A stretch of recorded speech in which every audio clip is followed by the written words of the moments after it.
So you're finally ready to leave Canada. In your mind, you're already sipping drinks on the beach with no snow, no stress, and just freedom. But not so fast, because before you go, the CRA could hit you with a massive tax bill, which has you rethinking your whole budget and plan. And in this video, I'll show you how Canadian departure tax works and 3 scenarios where you might end up owing $10,000, $100,000, and even $1 million.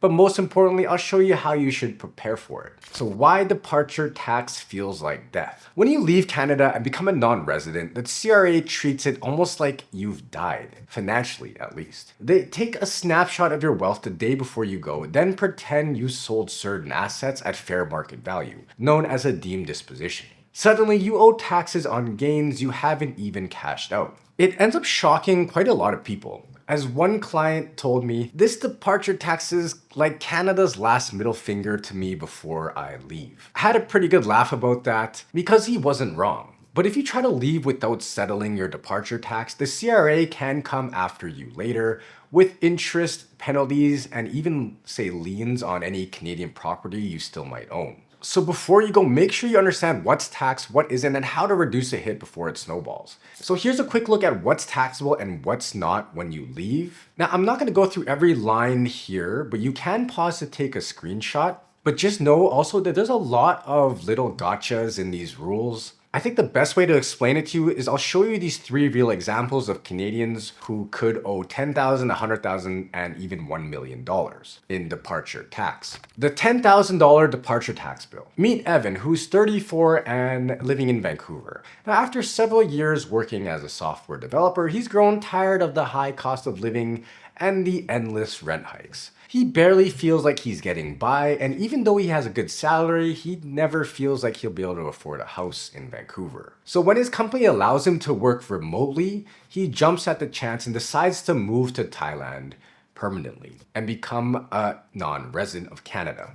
In his mind, there's lower costs, great weather with the same income. It sounds like the dream. So when Evan declares non-residency with the CRA by filing his final tax return, he's hit with an unexpected departure tax bill that he was totally unaware of. So his non-registered investment account is now worth $70,000, but he only invested $20,000 of his own money. So that's the ACB, or the adjusted cost benefit of it. That means he has $50,000 in unrealized gains sitting in his portfolio. The taxable portion is 50% of that, and his marginal tax rate is 40% of that. So he owes $10,000 total in departure tax. You can see the breakdown here. Note that Evan's TFSA is not subject to the departure tax as it is excluded from the deemed disposition rules. He can keep the account, and for Canadian tax purposes, the growth and withdrawals remain tax-free. However, as a non-resident, Evan must immediately stop all contributions to his TFSA, or he will face a penalty tax of 1% per month on any new contributions. He will also stop accumulating new contribution room. Note that certain countries like the US will not recognize the TFSA's tax-free status as well, so that can provide some complications depending on where you move to. So even with modest savings, Evan's story shows how departure tax can hit everyday Canadians and not just the wealthy. Without planning ahead, moving abroad can still mean owing thousands in taxes on gains you never actually realized. Next up, I'm going to show you someone that has to owe $100,000 in taxes. Before we go on, if you're planning to move abroad, whether for lifestyle, work, or retirement, this is exactly what we help clients with here at Blueprint Financial, and we can customize strategies for your departure tax. So book a free discovery call with us today, because to build the life you want abroad, you need the right blueprint. All right, now let's go into a $100,000 departure tax bill example.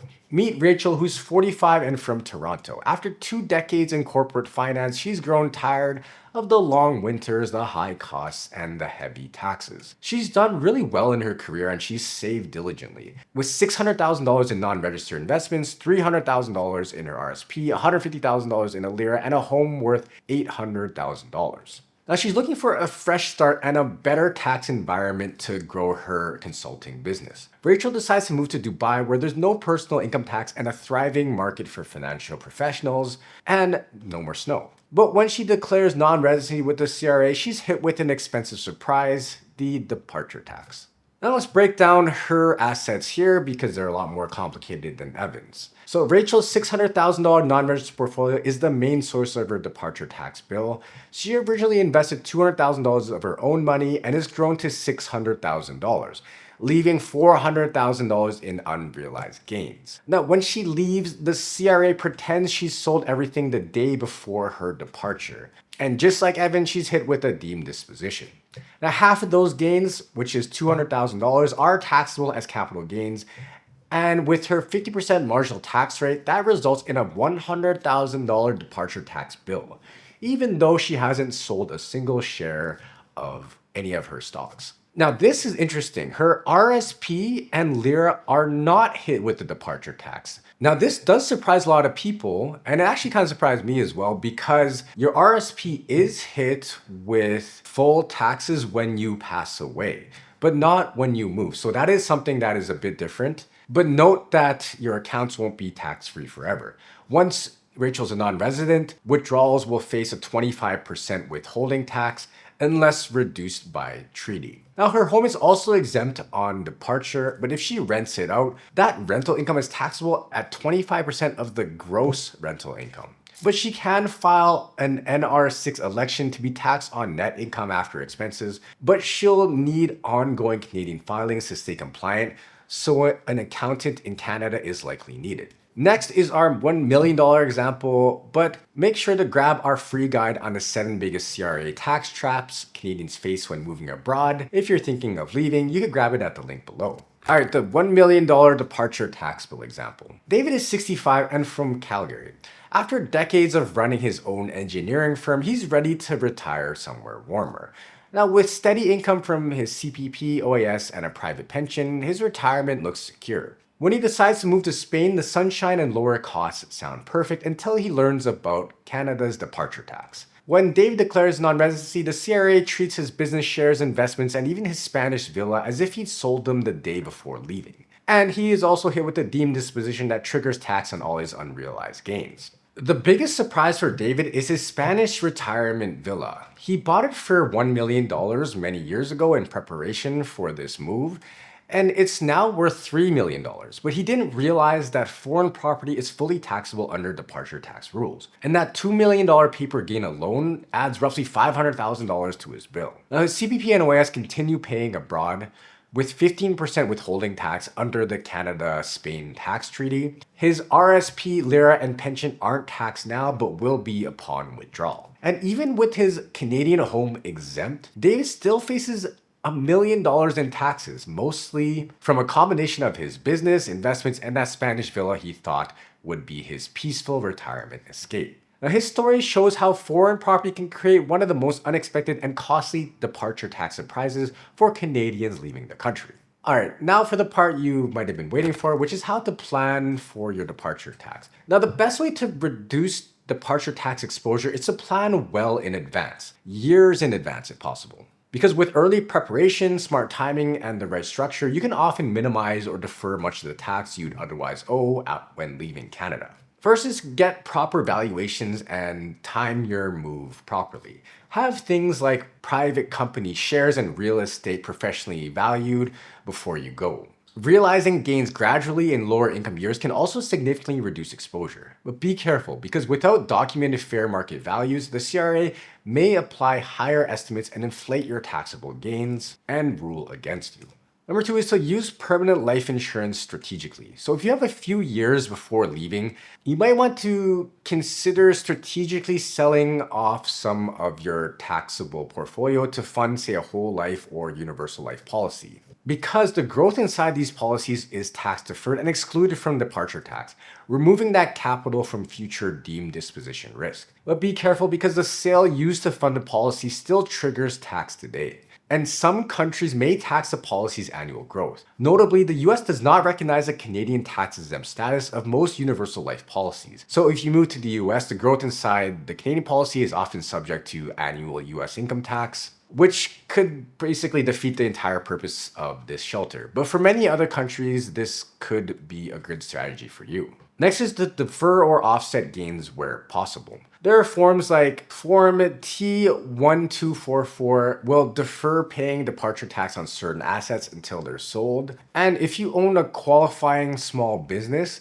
consider crystallizing your lifetime capital gains exemption before leaving. But be careful because missing these filing deadlines can void your deferral and make the entire amount immediately payable. Next is to manage your real estate and registered accounts, like your RSP and your liras. Canadian real estate isn't subject to departure tax, but future rental income and gains on sale are still taxable in Canada. Now, RSPs and liras are not taxable upon departure, but will face withholding tax on withdrawals as a non-resident. But be careful, if you rent out a property and don't file an NR6 election, the CRA can withhold 25% of your gross rent. Next is to file accurately and coordinate globally. File forms T1161 and T143 on time.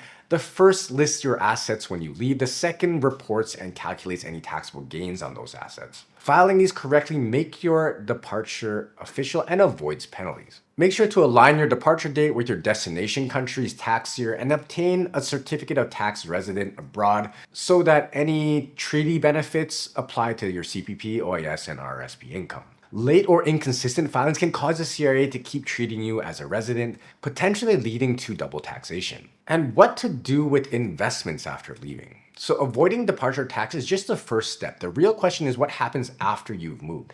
How to invest, withdraw, and structure your income efficiently as a non-resident. And that's actually where most of the real planning begins and where we spend a lot more time planning with our clients. This is a very deep topic, which I'll get into in another future plan video. If you're thinking about moving abroad, whether it's to Thailand, Spain, or Dubai, or wherever, planning early can save you tens or even hundreds of thousands of dollars. At Blueprint Financial, we help Canadians create cross-border strategies that minimize taxes, protect wealth, and make life abroad simpler. So visit blueprintfinancial.ca to book your free discovery call with us, and make sure you like and subscribe, and check out this other video that I think you'll find helpful here.